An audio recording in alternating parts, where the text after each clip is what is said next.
Et welcome à tous, bienvenue à vous, amis Ténois, bienvenue à vous, amis Aveyronnais. On se retrouve donc un peu plus tard, après le match. J'ai laissé passer un petit peu le week-end. Et regardez quand même quel cadre je vous propose sur le chaîne Grand Foutoir. Quand même, c'est plutôt sympathique. À votre avis, on est où? À votre avis, allez, un petit tennis. À votre avis, on est où? Attendez, comment je peux faire pour voir un indice? Je sais pas trop, désolé. Alors, j'ai un nouveau téléphone, hein, j'ai investi pour la chaîne Grand Foutoir. Donc voilà, nous sommes entre Rodez et attendez, comment on fait? Non, ça marche pas. C'est pas grave, on va y aller comme ça. Du coup, je suis en train d'être... Ah, attendez, on peut voir comme ça, vous voyez là? Allez, ça c'est un sacré indice. Je dis rien, nous sommes entre Rodez et Espagnon. Donc on est là pour parler du match, le dernier match de l'année 2024, le dernier match entre du coup Clermont Foot et Rodez. Score final 1-1. Alors un petit peu revenir en détail sur ce match-là et également faire un petit peu une aparté sur la saison qui est en cours et la première partie de saison en 2024 du coup depuis la reprise du championnat. Voilà donc Rodez 1-1. Et bien, en tout cas, il faisait beaucoup moins beau qu'aujourd'hui. J'ai fait le déplacement avec le Copre-Ténois, donc nous étions une trentaine environ à faire le déplacement. On a attrapé la neige sur les hauteurs de la Lozère. Et ensuite, qu'est-ce qu'on a fait? On a été à Clermont-Ferrand, il faisait plutôt meilleur, plutôt bien accueilli, même si, vu que le stade est en travaux de rénovation pour être augmenté, ça vous le savez peut-être, Clermont qui est resté quelques années en Ligue 1, qui est descendu cette année. Et c'était un match plutôt intéressant, hein. On était donc en tour en parcage presque une cinquantaine, on dédicace bien sûr au Copre-Ténois, mais pas que, au virage nord, aux Ultras de Rodez et aux fidèles supporters qui sont venus, qui ont fait des déplacements. On a donné pas mal de voix, hein. Il n'y avait pas une ambiance incroyable là, au stade de Clermont, un petit peu déçu. Nous, on a mis une bonne ambiance, donc bravo. Qu'est-ce qui s'est passé? Qu'est-ce qui s'est passé? Vous le savez, peut-être, qu'est-ce qui s'est passé?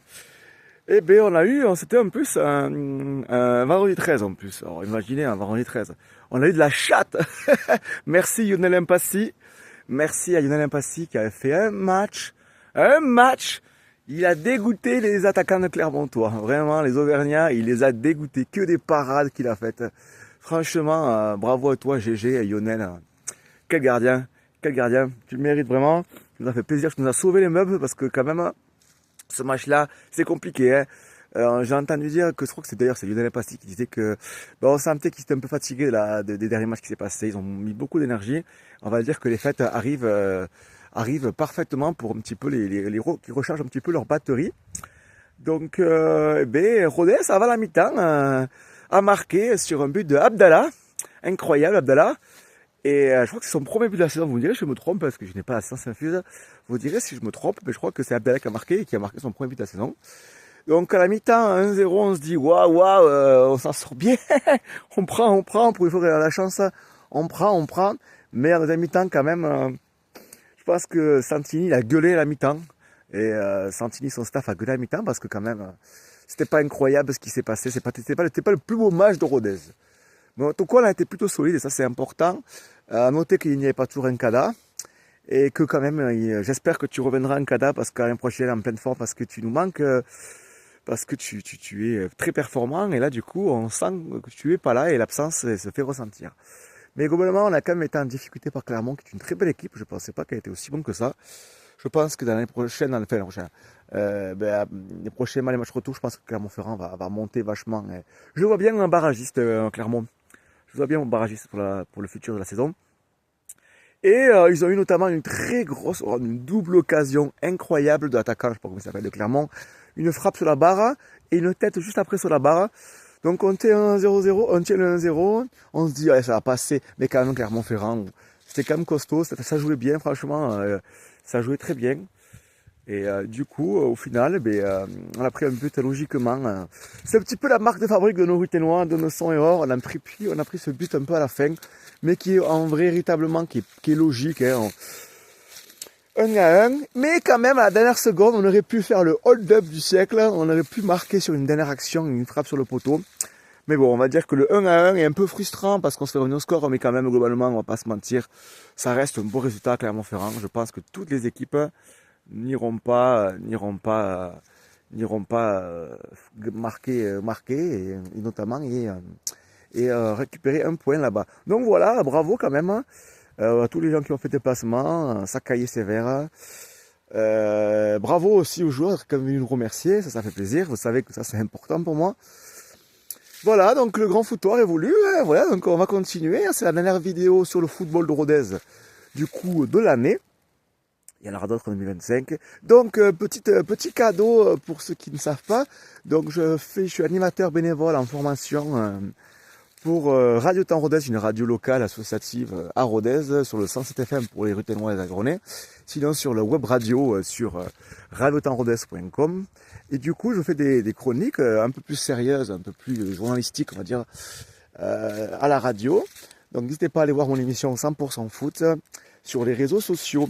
Voilà, et du coup j'ai à gagner, je me suis permis, donc pour la radio qui est partenaire du coup qui est avec moi, je vous fais offrir un très joli livre, collector, sur l'histoire du club de Rodez Aveyron Football, de ses débuts jusqu'à aujourd'hui. Donc pour les amoureux de football, pour un beau cadeau pour Noël, n'hésitez pas à aller checker la page de Radio Temps Rodez, Radio Temps Rodez sur Facebook, vous tapez radio-8, Temps Rodez, et Instagram Radio Temps Rodez, pareil, vous les retrouverez, RTR.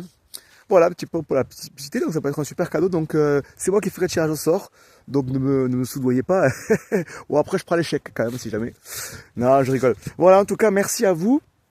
Le grand foutoir, voilà, on continue, on développe. N'hésitez pas à vous abonner, n'hésitez pas à écrire un commentaire ce que vous avez pensé au match avec grand plaisir. Du coup, on va quand même faire un petit peu une aparté sur la saison de Rodez qui s'est débutée.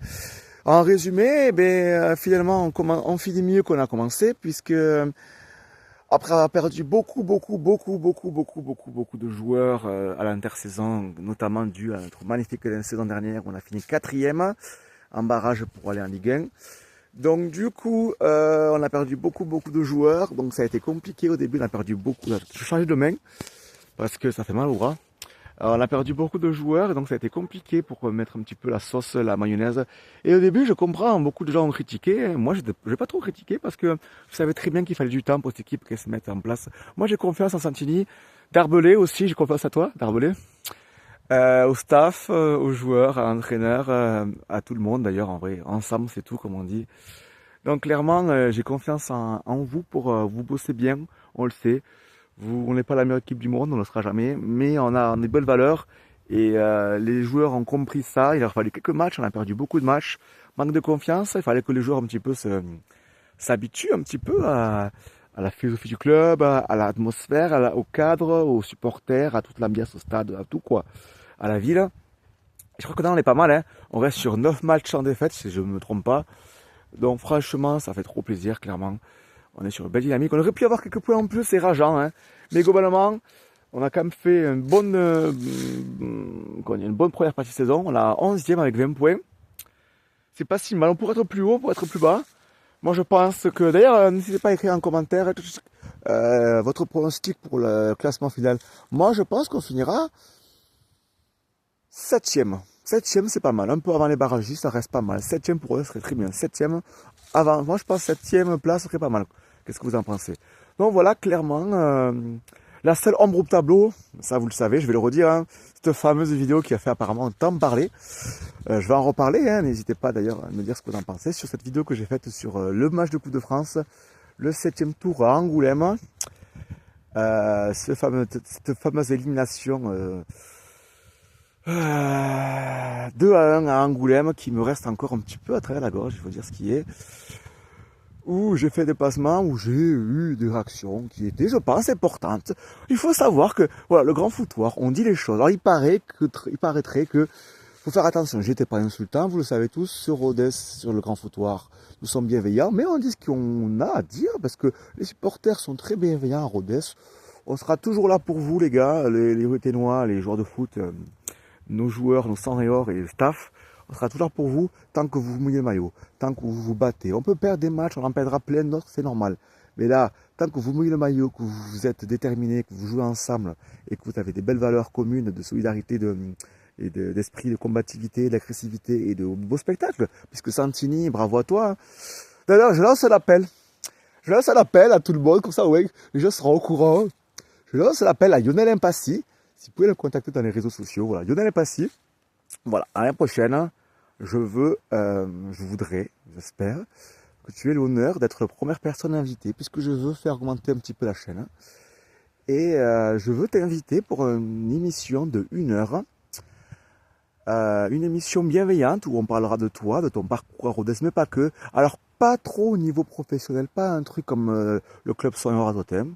C'est très bien ce qu'ils font. Mais moi, ce sera plus de cartes un petit peu à la cool, à la bonne franquette, un petit peu à la véronaise, où on reviendrait sur toi, quel est ton parcours, ta vie à Rodez, tes aspirations, tes loisirs, ce que tu n'aimes pas que le football, je suppose.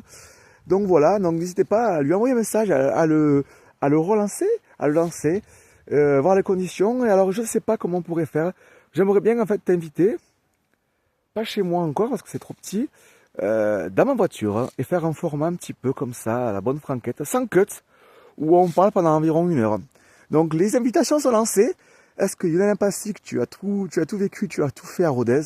Est-ce que tu saurais l'honneur et la joie d'être mon premier invité sur le Grand Foutoir? N'hésitez pas à me le dire si tu es par là, à me l'écrire, sinon j'essayais de te voir après les fêtes à Vabre, de te parler. Voilà en tout cas un petit peu ce que j'avais à dire sur le Grand Foutoir. Voilà, écoutez, je vous souhaite quand même de passer de très grandes fêtes, hein.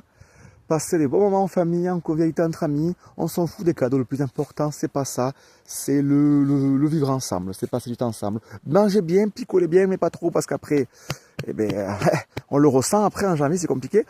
Mais voilà, en tout cas, prenez soin de vous et je vous retrouve très prochainement sur la chaîne Le Grand Foutoir. Ciao, ciao.